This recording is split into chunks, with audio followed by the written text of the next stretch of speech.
You walk into a room and immediately sense who's lying.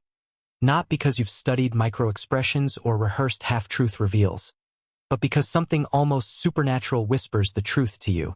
You have a dream about your friend's breakup 3 weeks before it happens. Vivid images so real you wake up with a physical ache in your chest. You try to warn them, but they shrug it off as mere coincidence. At work, you can't stand certain colleagues. Your skin crawls around them, yet everyone else insists they're friendly and trustworthy. 3 months later, you discover they've been embezzling funds right under everyone's noses. You watch meetings like you're watching a movie. You know who really calls the shots, who's planning their exit, and which project is destined to tank before anyone admits there's a problem. When you try to explain what you see, people look at you as if you've lost your mind. If this sounds familiar, you might be what Carl Jung described as the most dangerous personality type to be born with, not dangerous to others but dangerous to yourself. Jung spent decades interviewing people he called intuitive introverts, individuals whose minds act like psychic antennas, effortlessly picking up signals from dimensions most people can't perceive. In his clinical notes, he describes patients who could meet a stranger and instantly know intimate details about their hidden wounds, who sensed emotional undercurrents in any situation with uncanny accuracy, who lived their entire lives feeling they inhabited 2 worlds at once. Today, we're diving deep into Jung's clinical observations to explain why being an intuitive introvert feels like a superpower wrapped in a curse. While everyone else lives in a single, concrete reality grounded in facts and logic, your consciousness splits between that world and a shadow realm filled with hidden motives, archetypal patterns, and future possibilities. Navigating this double existence takes a staggering psychological toll. You question which reality is real, wonder if you're going insane, and learn to stay silent because speaking up only leads to isolation and misunderstanding. But silence quickly becomes another prison, because the visions don't stop. Your intuitive insights keep flooding in, and you have nowhere safe to put them. If you don't learn how to manage this properly, your gift will slowly eat you alive from the inside out. So today, we're going beyond the surface-level personality typing you see on YouTube. We're unpacking the 3-stage journey every intuitive introvert must navigate to transform their greatest weakness into their most powerful strength. And trust me, the difference between barely surviving and truly thriving isn't about learning to trust your intuition. It's about learning to survive it without losing yourself. To understand why this gift is also a crushing burden, we must first look at how your mind operates differently. Jung identified 4 basic psychological functions: thinking, feeling, sensation, and intuition. Most people rely heavily on sensation, what they can see, hear, touch, or measure. Their reality is anchored in the immediate and the provable. But for you, sensation is your weakest function. Your dominant mode of perception is what Jung called introverted intuition, or INI for short. Introverted intuition is perception via the unconscious. While other minds skim across the surface of reality, yours dives into the depths. You don't just perceive what is, you perceive what lies beneath what is. Hidden patterns, archetypal structures, the collective unconscious content that most people never access. This is your playground. In Jung's words, introverted intuition is directed upon the inner object, elements of the unconscious mind itself. You're literally perceiving psychological realities that have no physical form, yet feel more real than anything in the material world. Think about that.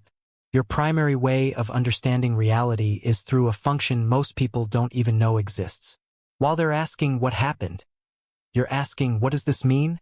While they focus on facts, you track the invisible forces that create those facts. While they live in the present, you're playing 3 moves ahead in the cosmic chess game. As Jung himself wrote, inner objects appear to the intuitive perception as subjective images of things which, though not encountered in external experience, determine the contents of the unconscious translation. You see the blueprints of reality before reality builds itself. But here's where danger lurks. Because sensation is your inferior function, you lack a stable anchor to the present moment, your body, the physical world, concrete facts. Your attention is perpetually drawn to the symbolic realm, a world of meanings, possibilities, and archetypal dynamics. Jung feared this created an extraordinary aloofness from tangible reality. You become an enigma to everyone around you. This begins the first stage of your journey, the gift. Most intuitive introverts discover their abilities in childhood or adolescence, sometimes not until much later. Perhaps you were the kid who always knew when grown-ups were lying, or the teenager who could predict breakups just by observing a couple's vibe for 5 minutes. Maybe vivid, prophetic dreams haunted your nights. At first, this feels incredible. A secret superpower that sets you apart. You walk into any room and sense who holds real power, who's pretending, who's in pain, and who's dangerous. You predict outcomes before anyone else spots the signs. You understand people better than they understand themselves.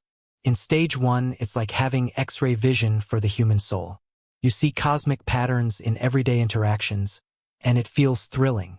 But Jung noticed a troubling consequence of this early gift, a dangerous contempt for the outer world. When your inner perceptions are so rich and accurate, you begin to dismiss the mundane. Why focus on surface details when you can perceive destiny-shaping archetypes? Why stay grounded in the here and now when you can live in a realm of pure meaning? Slowly, your connection to concrete reality atrophies. You spend more time in your head, immersed in symbols and future visions, than in your body or the physical world. In Jung's terms, you become extraordinarily aloof from tangible reality. And then the first cracks appear in your relationships. Friends get uncomfortable when you see through their facades. Family accuses you of overanalyzing every comment. Romantic partners feel exposed, as if no secret is safe with you. You realize that while your insights are accurate, sharing them often damages connections. People don't want their unconscious motives revealed or their future problems predicted. So you learn the first survival skill of the intuitive introvert: silence. You keep your perceptions to yourself, nodding and smiling while your mind runs circles around the conversation. You develop a social mask that hides the depth of what you actually see. But this creates a new problem. Now you're living a double life. On the outside, you play the part of a normal person. Inside, your mind races with symbolic insights and hidden patterns. The pressure of maintaining this dual existence builds. Jung called this a great disadvantage. Your perceptions sharpen, but your loneliness deepens. You hardly ever speak of your inner world, and you begin to feel profoundly alone. And this loneliness sets the stage for the next chapter of your journey: the transition from gift to curse. In stage 2, your phenomenal abilities threaten to overwhelm you. The flood of unconscious content has nowhere to go, and Jung identified 3 traps that can transform your gift into a source of suffering. But we'll save that deep dive for part 2. For now, ask yourself, where do you see yourself? Still marveling at your intuitive power in stage 1? Or already noticing the first cracks in your relationships and grounding skills? Keep this in mind as we move into the next phase, where that gift can become your greatest enemy. You've crossed the threshold into stage 2, where your gift reveals its darker side. What felt like a secret superpower in stage 1 now threatens to overwhelm you. The flood of unconscious content you once rode with exhilaration has become a torrent you can't contain. Jung identified 3 traps in this stage, each one seductive, each one capable of turning your greatest asset into a source of suffering. Trap 1: archetypal inflation. First, it feels empowering. You perceive grand, cosmic patterns in everyday life. You know intuitively which roles people play: the hero, the sage, the shadow. But in stage 2, something shifts. You begin to identify with those archetypes yourself. The prophet complex. You start believing you've been chosen to deliver sacred messages. Every insight feels like a divine revelation, every vision a mission statement from the universe. You may think, they need me to guide them, or I alone see the truth. The wounded healer. You justify taking on others' pain because, as their intuitive expositor, you must suffer so they can heal. You wear suffering like a badge of honor, proof that you're connected to deeper currents of fate. The grandiose self. Instead of simply witnessing archetypes, you become convinced you are the archetype. You lose sight of your human self and merge with the symbolic image. You stop saying, I perceive the pattern. You start saying, I am the pattern. This identification feels right. After all, your perceptions are accurate. But when your ego inflates to match the archetypal content you channel, You risk possession by the unconscious, where the unconscious doesn't just inform you, it controls you. Warning signs of archetypal inflation. You interpret ordinary events as messages specifically for you. You believe your personal journey mirrors a mythic storyline. You adopt grand missions without practical plans. When you inflate into an archetype, your intuitive gifts no longer serve you, they dominate you. Your sense of self fragments, and you lose the ability to check your perceptions against reality. Trap 2. Psychic contamination. You don't just see other people's feelings and motives, you absorb them. Your boundaries blur until your friend's sadness becomes your depression. Your colleague's fear becomes your panic.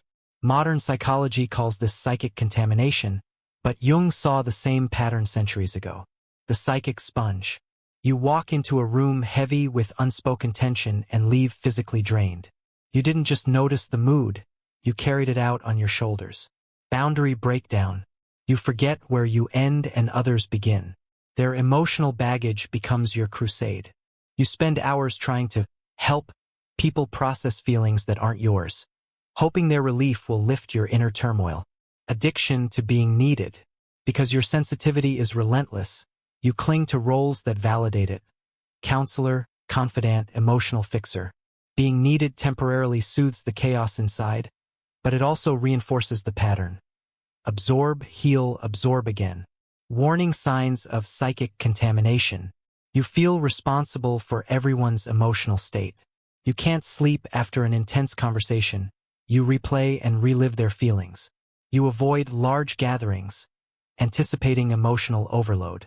This trap turns your gift into a burden. Your identity dissolves into a collective stew of unfiltered psychological material. You may start to doubt whether any emotion you feel is truly yours. Trap 3. Possession by the unconscious. This is the ultimate danger of stage 2. You lose the ability to distinguish symbolic reality from concrete reality.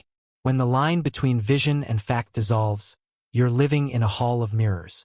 Magical thinking. Every coincidence is proof of a cosmic plan. If you bump your elbow at exactly 11:11, you see a sign. If a song on the radio mentions your name, you interpret it as a direct message. Synchronicity overload. Jung famously described synchronicities, meaningful coincidences, as windows into the unconscious. But in stage 2, you see synchronicity everywhere. Life becomes a puzzle you're compelled to solve, moment by moment. Delusion of control. You believe you can steer events simply by interpreting signs correctly. You stop checking facts because your inner visions are the facts. Warning signs of unconscious possession. You act on insights without verifying them against tangible evidence. You interpret random events as personal directives. You feel compelled to follow every intuition, no matter how impractical. When possession sets in, your practical life unravels. You miss deadlines because you were guided to follow a different path that didn't exist. You alienate loved ones who worry you're losing touch with reality. The crushing weight of stage 2. By now, the double life you learned to manage in stage 1 has collapsed under its own weight. Your inner world, once a rich source of insight, has become a labyrinth of archetypes and emotions with no exit. You can't confide in others because they won't understand. You can't ignore the visions because they never stop. Common experiences in stage 2. Chronic anxiety and depression. Difficulty concentrating on concrete tasks. Bouts of isolation or withdrawal from social life. Frustration at yourself for making things up. And yet despair that no one believes you when you try to explain.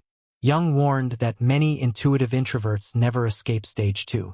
They either surrender to their inner chaos, becoming lost in fantasies, conspiracy theories, or cult-like followings, or they reject their gift entirely, numbing out with substances or compulsive behaviors. But it doesn't have to end there. Understanding these traps is the first step to breaking free. Recognizing archetypal inflation lets you question when you've merged with a myth. Noticing psychic contamination empowers you to rebuild your boundaries. Seeing the signs of unconscious possession gives you the chance to ground yourself in objective reality. If you're in stage 2 right now, take heart. Awareness is the doorway back to balance. But the path through the shadow is treacherous. You'll need concrete tools and deliberate practice to reclaim your life. In part 3, we'll dive into the integration stage, the practices Jung called psychological technologies for intuitive introverts. You'll learn how to anchor your intuition with sensation exercises that reconnect you to your body and the physical world. Translate your insights into forms others can understand, giving your vision structure and purpose. Boundary your awareness with conscious frameworks that let you open to the unconscious without being overwhelmed. That's where the real transformation happens, where you become a true bridge between the worlds of meaning and action. See you in the next segment where we turn the curse back into a gift. Welcome back. In part 2, we explored the 3 psychological traps that can turn your intuitive gift into a curse: archetypal inflation, psychic contamination, and unconscious possession. Now, in stage 3, we turn toward integration, the deliberate work of transforming your intuition into an empowering, sustainable strength. Jung called these practices psychological technologies, and they rest on 3 core skills: anchoring, translation, and boundary. Let's dive into each. 1. Anchor, developing your sensation function. Remember, sensation is your weakest psychological function. Yet it's also the only stable bridge between your inner world and the material world. Without a strong sensation anchor, your intuition can flood your consciousness like a rising tide with no dam. The goal here isn't to suppress your intuition, but to create a container that channels it safely. Daily walking meditation. Set aside 10 minutes each morning for a focused walking practice. Instead of letting your mind wander into future possibilities or symbolic patterns, pay attention to your feet meeting the ground. Notice the subtle pressure of each step, the temperature of the air on your skin, the sound of your breath. When your thoughts drift, gently guide them back to the physical sensations in your body. Over time, this practice trains you to switch from intuitive perception to concrete awareness on demand. Physical exercise with mindful attention. Whether it's yoga, weightlifting, running, or dancing, choose a form of exercise that requires direct engagement with your body. During workouts, focus entirely on muscle tension, joint alignment, and bodily rhythms. If you're strength training, feel the weight in your hands and the burn in your muscles. If you're running, sense the ground underfoot and the rhythm of your heartbeat. This deepens your ability to inhabit your body, giving your intuition a solid home base. Engaged creativity. Cooking, gardening, pottery, any hands-on creative activity can serve as an anchor. When you chop vegetables, concentrate on the crisp texture and earthy smell. As you stir dough, feel its elasticity and weight. While tending plants, notice the soil's graininess and the leaves' warmth. These practices cultivate what Jung called a conscious relationship with the inferior function, turning sensation into a reliable point of reference.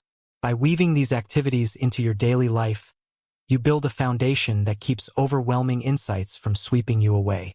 Your body becomes a friendly reminder, I am here, I am real. 2. Translate, giving form to the formless. Integration requires more than internal discipline. You need to find a way to express your intuitive perceptions in the outer world. Jung described this as giving form to the formless. Without translation, your insights remain trapped inside, intensifying the isolation of stage 2. Artistic expression. Many intuitive introverts find relief in painting, drawing, or sculpture. If you see an archetypal pattern, a hero's journey unfolding in your life, sketch it. If a relationship dynamic emerges as a symbolic image, paint it. Even abstract work helps. As you convert inner images into color and shape, you release their emotional charge and create a tangible artifact you can share or reflect on later. Journal to framework. If visual art isn't your thing, try writing. But don't just journal your feelings, develop frameworks. For example, if you repeatedly recognize 3 roles in every team meeting, leader, challenger, supporter, document their characteristics and typical interactions. Create a simple model or diagram. Over time, you'll have a toolbox of intuitive patterns you can communicate to colleagues or clients without overwhelming them with raw psychic data. Verbal coaching. If you work with others, friends, clients, team members, practice summarizing your insights in 3 clear sentences. Start with a neutral observation. I notice we're circling around a decision without naming the conflict. Follow with an intuitive insight. I sense that neither of you wants to appear defensive, so we're avoiding the root issue. And propose an action. What if we each named one concern directly before moving forward? This structure keeps your guidance practical and grounded. Translation serves a dual purpose. It helps others benefit from your insights, and it organizes your own perceptions so they don't swirl chaotically in your mind. When you externalize intuition through art, writing, or spoken frameworks, you create pressure release valves that transform raw images into structured knowledge. 3. Boundary, conscious permeability. The final skill is learning to hold your openness to unconscious content with a firm boundary, what Jung called developing conscious discrimination. Without clear boundaries, you risk swinging back into psychic contamination or unconscious possession. Protective rituals. Before entering a potentially overwhelming situation, a crowded room, a heated negotiation, a family gathering, take a moment to center yourself. Visualize a protective barrier around your energy field, like a translucent shield that lets you perceive others without absorbing their emotional debris. You don't have to believe in literal shields. Simply framing your intention to observe without internalizing can be enough to strengthen your boundary. Cleansing practices. After intense interactions, perform a brief cleansing ritual. This could be a shower where you imagine washing away absorbed energies, a 5-minute breathing exercise where each exhale releases tension, or journaling for 5 minutes about which feelings feel truly yours and which belong to others. The goal is to offload any psychic material you've accumulated so you start each day with a clear slate. Conscious discrimination. As you sense others' emotions or future possibilities, ask yourself, is this insight about me, about them, or is it symbolic? Develop a mental checklist. Source check, did this impression arise spontaneously, or did someone trigger it with a strong emotion? Corroboration check, can I find any concrete evidence to support this intuitive hit? Personal filter, am I projecting my own fears or wishes onto this situation? Over time, you'll sharpen your ability to sort genuine intuition from projection or rumor. This reduces false alarms and frees up mental space for insights that truly matter. Standpoint cultivation. Finally, nurture a stable sense of self, a standpoint that remains constant regardless of the archetypal currents you perceive. You might develop a personal mantra or identify core values that anchor your identity. For example, I am a compassionate observer with healthy curiosity. Repeat this mantra before and after engaging with archetypal material. It reminds you that you're not the pattern, you're the observer. Embracing the bridge. When anchoring, translation, and boundary practices come together, you step into your full role as an intuitive introvert, a bridge between worlds. You can access hidden patterns that others miss, but you can also ground those insights in practical reality and communicate them effectively. You stop feeling like a prisoner of your own mind and start living as a fluent interpreter of the unconscious. Signs of successful integration. You can sense future possibilities without becoming overwhelmed. You communicate insights in clear, actionable ways that others understand. You maintain emotional equilibrium, even in charged environments. You feel connected to supportive communities, other integrated intuitive introverts who get you. You experience joy and purpose in your sensitivity, rather than burden or isolation. At this point, your gift stops being dangerous to you or to others and becomes a profound advantage. You help teams avoid blind spots, guide clients toward deeper self-understanding, and create art or frameworks that elevate collective awareness. Which stage 3 practice will you start today? Will you schedule your first walking meditation tomorrow morning? Will you sketch the next symbol that pops into your mind? Will you experiment with a pre-meeting boundary ritual? Pick one concrete action and commit to it. Share your choice in the comments below and tell us how it goes. If you've already begun integrating, tell us which practice has had the biggest impact. Your experience will inspire other intuitive introverts on this journey. And if you're ready to go even deeper, don't miss our next video on shadow work practices, the advanced techniques Jung developed to help you navigate the unconscious without being pulled under. Hit subscribe, ring the bell, and get ready to step fully into your power.